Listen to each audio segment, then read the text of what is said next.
कहां है वो न्यूज पोर्टल वाले आज जो 24 घंटा बक बक बक बक बक करते रहते हैं, कभी बीजेपी की तारीफ, कभी एनसी की तारीफ? कहां है वो आज? क्यों नहीं दे रहे हैं वो कवरेज वहां के इस मसले को? क्यों नहीं कटघरे में खड़ा करते हैं वो एसएसपी कठुआ और एसएसपी डीसी कठुआ को? उनकी आंखों के सामने ये सारा कुछ हुआ है, वो जिम्मेदार हैं इसके। क्या कार्रवाई हुई है डीएसपी पे और एसएसपी पे? अभी तक क्या कार्रवाई हुई है अभी तक उस थानेदार को के खिलाफ? कौन बोलेगा इसके खिलाफ? क्या वो गुजर समाज का एक बंदा, उसको आप टॉर्चर कर रहे हैं? क्या आप मिलिटेंटों के साथ? अरे मिलिटेंटों के खिलाफ हम लड़ रहे हैं। कौन लड़ रहा है? ये बंदूकें ले लेकर बैठे हैं थानों में। हम लोग लड़ रहे हैं, हम लोग पिसे हैं, हमारे लोगों को मिलिटेंटों ने मारा है। हम लड़ते हैं मिलिटेंटों के खिलाफ और आखिर पे आप हमें ओजीडब्ल्यू बनाकर केस ठोक कर हमें टॉर्चर करते हो और हमें खुदकुशी करने में मजबूर करते हो। लड़ना पड़ेगा, बोलना पड़ेगा। पुलिस एक ऐसा इदारा है जिसकी हम सब इज्जत करते हैं, लेकिन पुलिस में जो ये ब्लैक शिप्स हैं इनको आइडेंटिफाई करना जरूरी है। ये कभी मजहब की बुनियाद पर, कभी पार्टी की एफिलिएशन की बुनियाद पर टॉर्चर करते हैं लोगों को और फिर उनको किसी को मौत के घाट उतार देते हैं, किसी को कि कोई खुदकुशी करने पर मजबूर होता है। ये बहुत संगीन मामला है। हमारा आईन हमें राइट लाइफ का एक राइट देता है। आज वही प्रिवेल नहीं करेगा हमारे समाज में, हमारे यहां मुल्क में, हमारे यहां स्टेट में, तो कौन जिम्मेदार है फिर इसका? बिल्कुल। तो इसलिए अरफात साहब आप इस मुद्दे को भरपूर तरीके से उछालें और बाकी न्यूज पोर्टल्स जो है दलालियों में लगे रहते हैं, 24 घंटा दलालियों में रहते हैं। कहां जाते हैं बीजेपी वाले? उनकी गाड़ियों में जाकर कवरेज बुद्धल चले जाते हैं। आज क्यों नहीं गए वहां पर कवरेज देने के लिए? क्यों नहीं चले गए कठुआ, बिलावर? क्यों नहीं चले गए आप? बुद्धल का इश्यू इसलिए खड़ा करना था भाई, वो पता ही नहीं चला अभी तक, रीजंस तक नहीं पता चले, लेकिन आप सरकारों की टांग खींचने के लिए चले गए वहां पर। आज जाकर एसएसपी कठुआ की टांग खींचे उसकी टांग, मैं मानता हूं दलालियां करना बहुत आसान है, लेकिन दलाली से हटकर लड़ना आवाम के लिए बड़ा मुश्किल काम है। ये बहुत ही कम लोग लड़ते हैं और जो लोग लड़ेंगे वो कम से कम अगर इस दुनिया में उस दुनिया में कामयाब रहेंगे। वीएलडब्ल्यूज और अपने जीआरएस उसको समझाएं।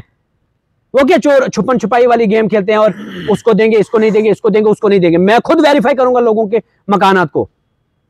3 स्टोरी बिल्डिंग जिसके पास है उसको मकान किसने दिया, मैं चेक करूंगा खुद। मैं देखूंगा कि जो गरीब है उसने मुझे वोट किया इसलिए आप उसको मकान नहीं दोगे, उसने सुरेडी साहब को वोट किया इसलिए आप प्यारेलाल शर्मा की सुनोगे और उसके कहने पर चलोगे? फिर सवाल ही नहीं पैदा होता। मैं जब तक जिंदा हूं मैं 5 साल आपकी नींद हराम कर दूंगा अगर आपने उल्टा फुल्टा किया कुछ। सही तरीके से चलो। अगर मेरा बंदा भी कोई डिजर्व नहीं करता मत दो उसको मकान, लेकिन अगर करता है तो आप नहीं दोगे तो फिर मैं आपकी चौखट पर आ जाऊंगा। अरफा साहब आप आवाज बने, लोगों की आवाज बने, मेरी आवाज नहीं बने।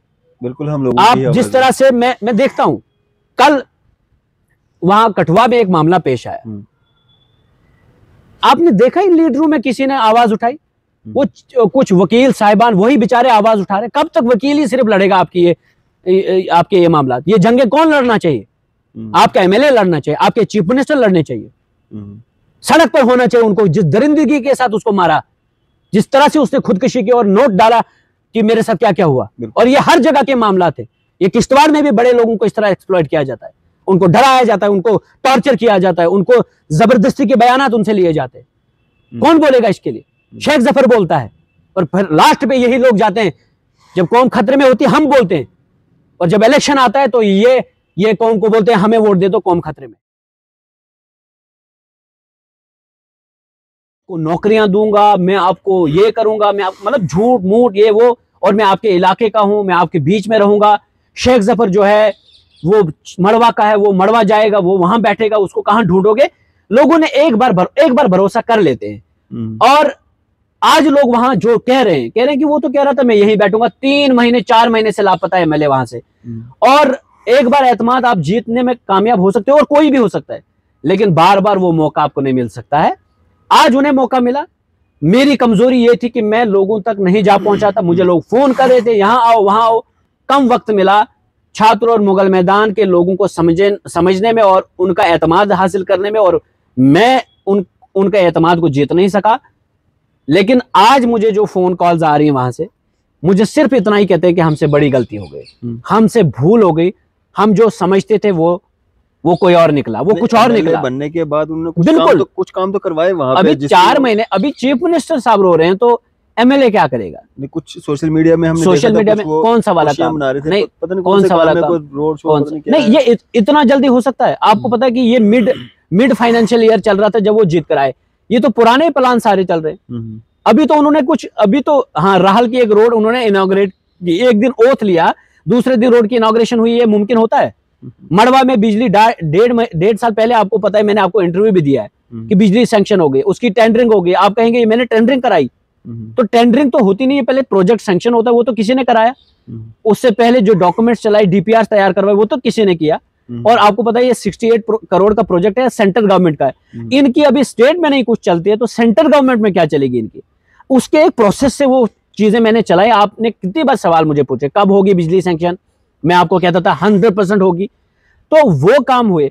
अब जब प्यारेलाल शर्मा साहब के काम होंगे, नई हायर सेकेंडरीज, मैंने कहा इनको कि सुनगाम में हायर सेकेंडरी की जरूरत है, जल्दी से तैयार करिए वरना हम सड़क पर आ जाएंगे। वहां सिंहपुरा में हायर सेकेंडरी की जरूरत है।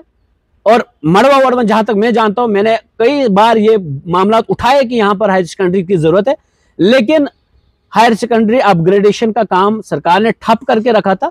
अब जैसे ओपन होगा बिल्कुल ये काम होंगे, और नहीं होंगे तो सरकार का दामन पकड़ेंगे, कॉलर पकड़ेंगे। ये एमएलए के खाते में जाएंगे, आपके खाते में जाएंगे? जो प्रोसेस से गुजरेगा, मैं तो कहता हूं कि एमएलए भी बोले, पहले ही बोले, वो बोले ये एक हायर सेकेंडरी मैंने बनानी, मैं कहूंगा आप ये बना लीजिए, मैं दूसरी जगह लड़ूंगा, मैं दूसरे कामों के लिए लड़ूंगा।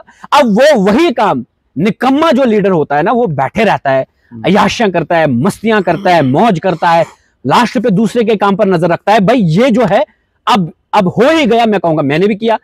5 लोग अगर 10 लोग हैं, 5 लोग तो कहेंगे, कम से कम 2 लोग तो कहेंगे कि इसने भी किया।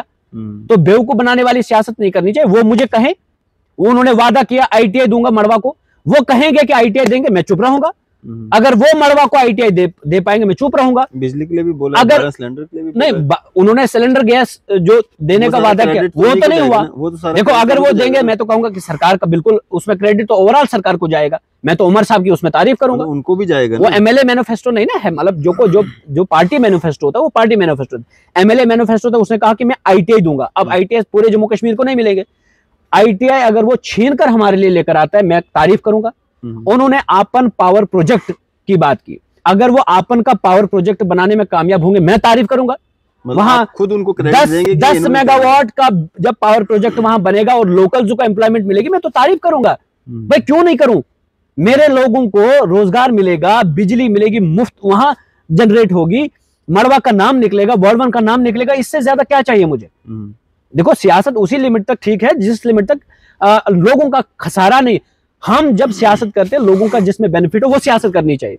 अगर प्यारेलाल शर्मा साहब आईटीआई दिलाएंगे मड़वा वार्ड 1 को, मैं तारीफ करूंगा। अगर प्यारेलाल शर्मा साहब रिजर्वेशन मड़वा वार्ड 1 को दिलाएंगे, ये नहीं मेरी बात सुनकर फिर कॉपी करेंगे, फिर वो भी बोलने लग जाएंगे जैसे सुनील शर्मा ने पाडर वालों को दिलाया। अगर वो दिलाएंगे रिजर्वेशन, मैं तारीफ करूंगा। अगर वो बोंजवा वालों को कॉलेज दिलाएंगे, मैं तारीफ करूंगा। दिलाए ना वो, कहे कि ये काम मैं करूंगा, आप मत करो ये काम, मैं पीछे हटूंगा, मैं दूसरे काम करूंगा। लेकिन मैं जो कोशिशें कर रहा हूं उनसे ज्यादा जान पहचान मेरी है। सेक्रेटरीट में आप चले मेरे साथ, कभी आप मेरे साथ चले एज मीडिया पर्सन, मैं आपको दिखाऊंगा कि जो मिनिस्ट्री में ओएसडीज हैं मेरे साथ, अल्लाह का फजल है, उनसे पहले 4 साल से वो मेरे को जानते हैं, क्योंकि मैं सेक्रेटरीट गया मड़वा के इश्यूज लेकर, वार्ड 1 के मामलात को लेकर, वो मुझे जानते हैं, ऑफिसर लोग मुझे जानते हैं। एमएलए को तो अभी प्रोटोकॉल के क्राइसिस हैं। आपने देखा आज ऑर्डर भी निकला एक कि कहना पड़ रहा है कि एमएलए को प्रोटोकॉल दो। जब इनको प्रोटोकॉल के क्राइसिस हैं तो आप खुद ही बताएं कि फिर काम कैसे करेंगे। एमएलए साहब का ना एक वीडियो भी वायरल हो रहा था जिसमें वो कह रहे थे कि पंचायती इलेक्शनों में अगर आपने हमारा साथ नहीं दिया तो उन पंचायतों को मैं सूखा रखूंगा। अब हमने सुना है कि उनके पीएसओज भी लोगों के साथ डरा रहे हैं, धमका रहे हैं। देखिए अरफाज भाई, मैं हमेशा मानता हूं कि पॉलिटिकल डिफरेंसेस भी हो सकते हैं, आप किसी से मतभेद भी रख सकते हैं, लेकिन गुंडागर्दी नहीं करनी चाहिए कभी जमहूरियत में। याद रखें, आज ये जो वक्ती इख्तिदार आपको मिला, इससे आप अपने आप को खुदा ना समझें। हमने यजीदों, फिरौनों, नमरूदों के साथ लड़ा, वो गर्क हो गए। प्यारेलाल शर्मा कौन सी बड़ी चीज है? उसके खिलाफ पॉलिटिकली लड़ना कौन सी बड़ी बात है? लेकिन कल मेरा एक दोस्त, हालांकि वो कोई मेरी पार्टी का वर्कर तो है नहीं, मेरा एक दोस्त है, उसके साथ उन्होंने होटल प्रीमियर में बदतमीजियां की। यहाँ जम्मू में? हाँ, यहाँ जम्मू में। और पीएसओ वो उसको धक्के मार रहा है, वो उसको कह रहा है कि इस होटल से निकल जाओ। तुम्हारे बाप का है ये होटल, तुम ऐसे करोगे?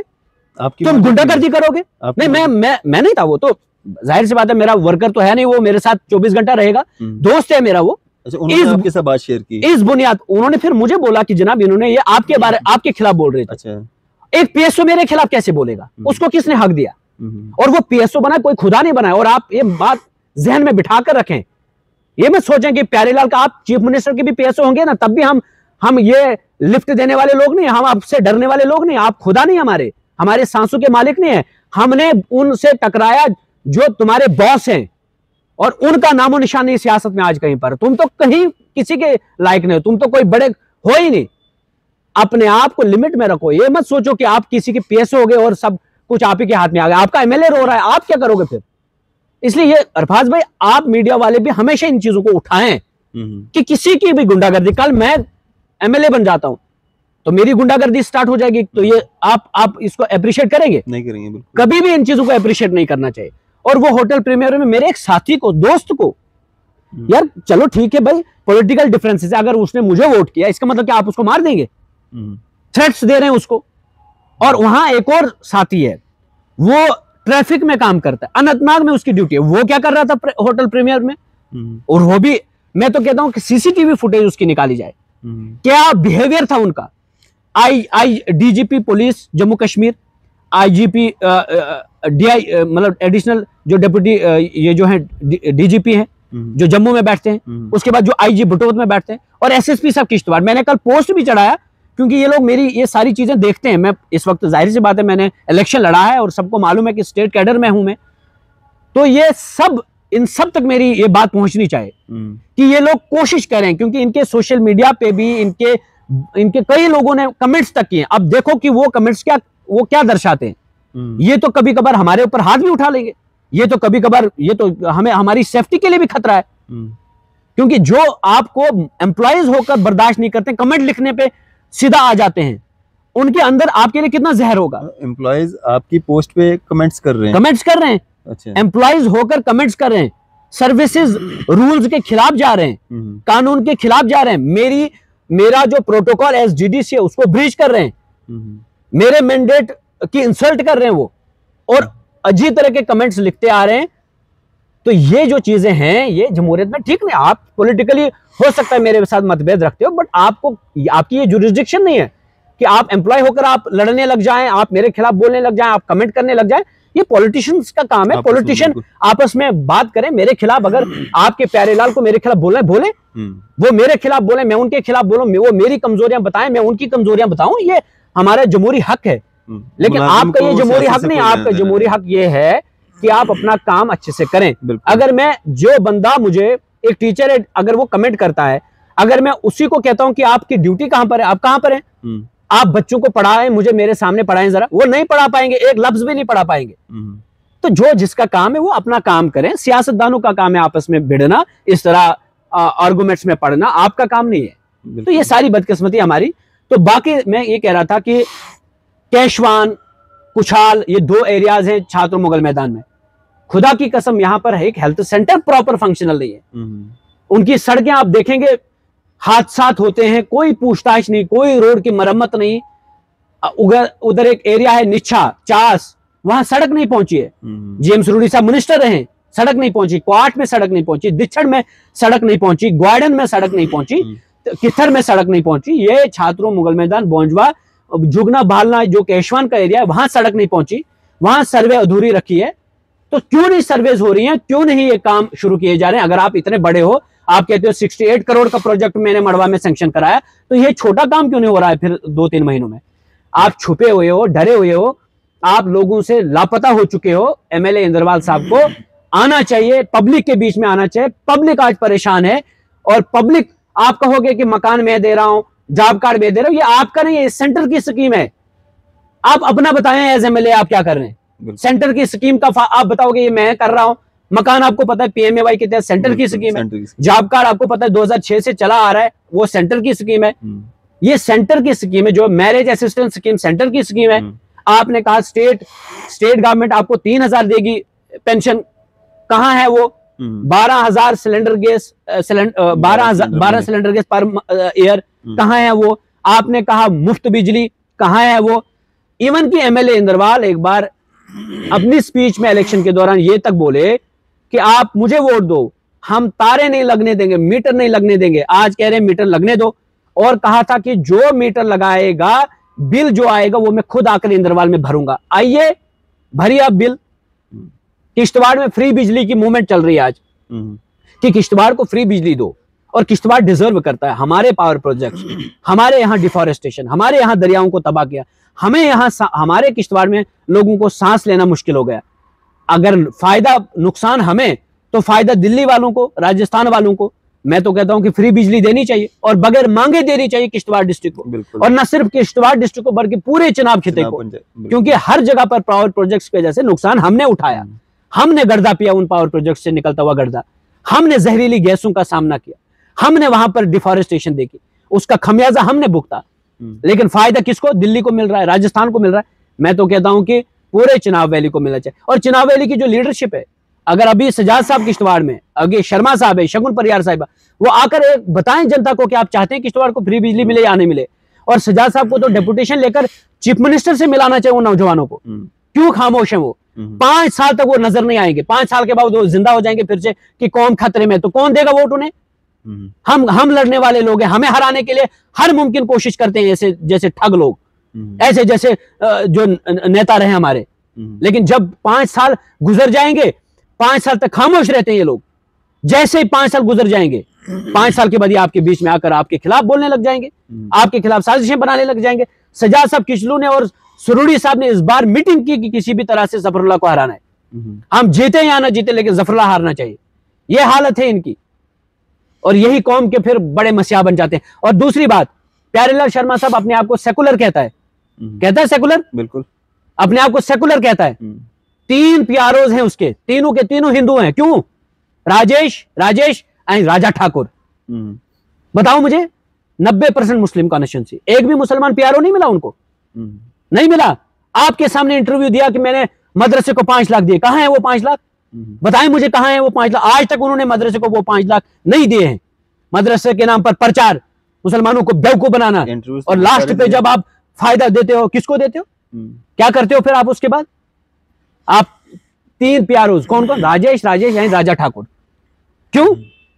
सवाल तो पूछेंगे ना हम, कटघरे में तो खड़ा करेंगे ना आप। मदरसे को 5 लाख नहीं मिला, कहां है बताओ मुझे, पूछो मदरसे वालों से फोन करके बताओ। ने भी तो शुक्रिया अदा किया था, वही उस वक्त तो किया, उनको लगा देंगे, लेकिन बाद में हमने पता करा वो मदरसे को 5 लाख नहीं मिले हैं। वो अनाउंसमेंट किया, प्रचार किया उसका, हर जगह पर न्यूज पोर्टल्स में आया कि एमएलए इंद्रवाल प्यारेलाल शर्मा साहब हिंदू होकर मदरसे को पैसा दिए। कहां दिए वो?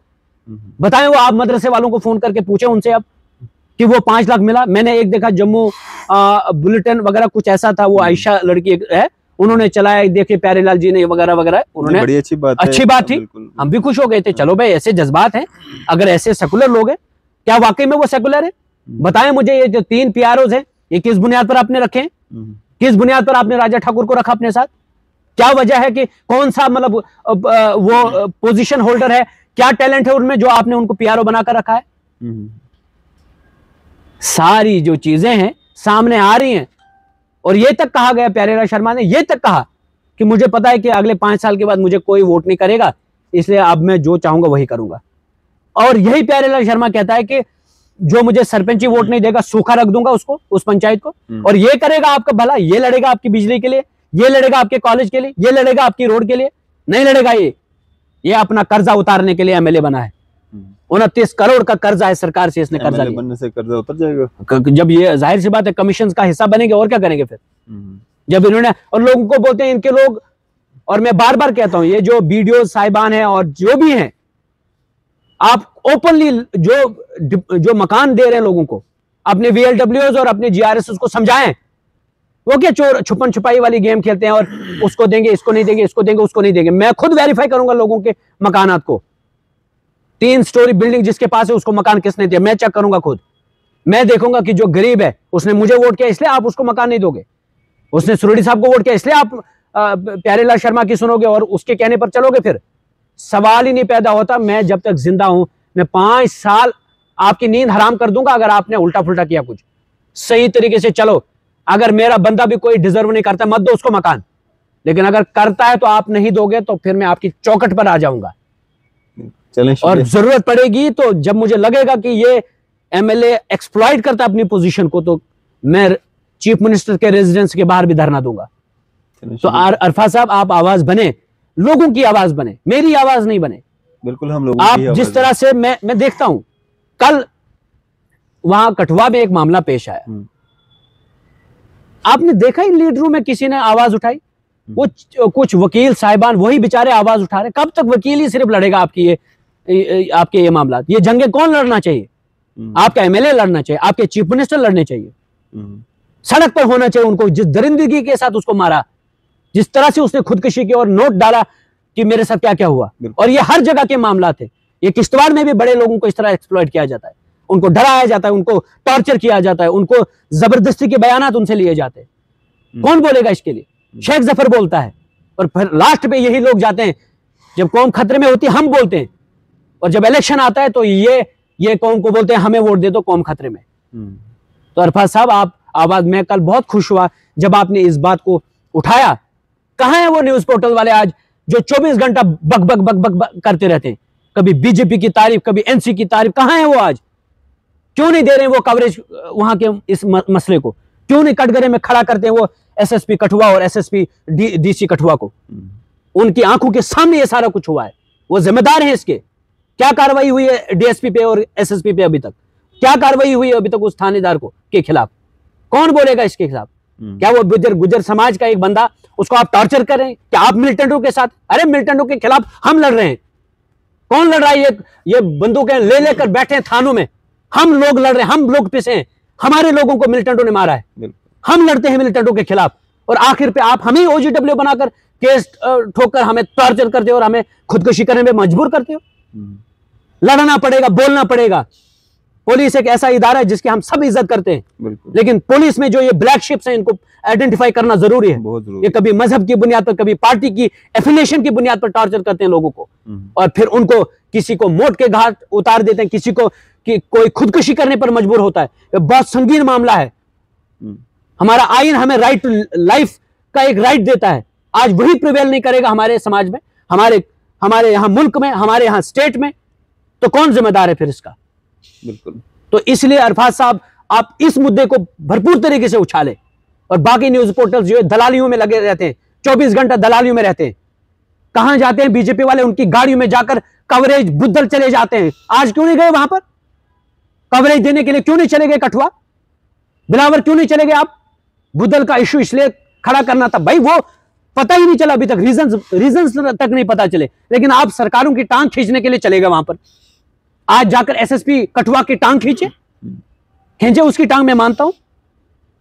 दलालियां करना बहुत आसान है, लेकिन दलाली से हटकर लड़ना आवाम के लिए बड़ा मुश्किल काम है। ये बहुत ही कम लोग लड़ते हैं, और जो लोग लड़ेंगे वो कम से कम अगर इस दुनिया में उस दुनिया में कामयाब रहेंगे। चलें, शुक्रिया हमारे साथ बात करने के लिए, अपना कीमती समय देने के लिए। शेख जफरुल्लाह साहब हमारे साथ बात कर रहे थे, कांग्रेस सीनियर नेता। और जो भी आरोप प्रत्यारोप जो लगे हैं, अगर कोई और भी अपनी बात रखना चाहता है वो भी हमसे कांटेक्ट कर सकता है, वो भी अपनी बात जो है रख सकता है सारे इशू पे। आपकी इस पे क्या राय है? अभी अपनी राय जो है जरूर साझा कीजिएगा। इसी तरह की मजीद अपडेट्स के लिए आप देखते रहें न्यूज़ शहर इंडिया।